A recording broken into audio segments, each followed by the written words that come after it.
Handa na ba kayo? Haloy! Haloy!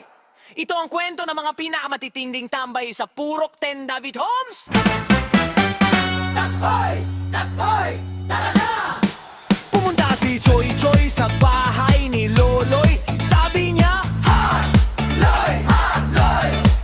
Dati kompleto ang takoy, sama-sama buong araw, pero naging kanbasir ni Makalowa at Yang! Loay, Palapas, Toto, Ramil, Bimbim, Jemart, Harold, Wawa, Kenneth, Odel, Nat, Toper at Nick.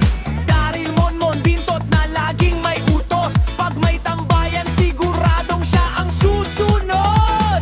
Bebe, Michael, Calvo, Alger, Yuri, Lablab, Yan, Yan, Gore, AJ, Jinggoy, Lawrence, Magloyan, James na gwapo sana. Kaso ngayon tawa ng tawa kahit walang dahilan. Ha ha ha ha ha. Bro, ano ba yan?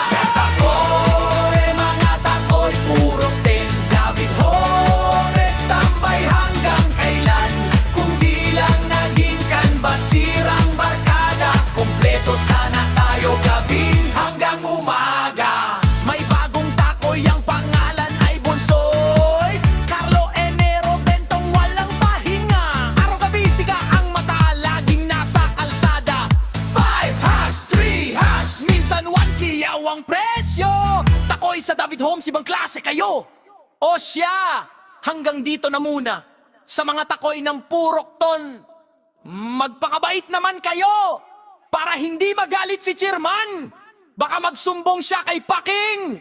At tandaan, kapag walang ginagawa,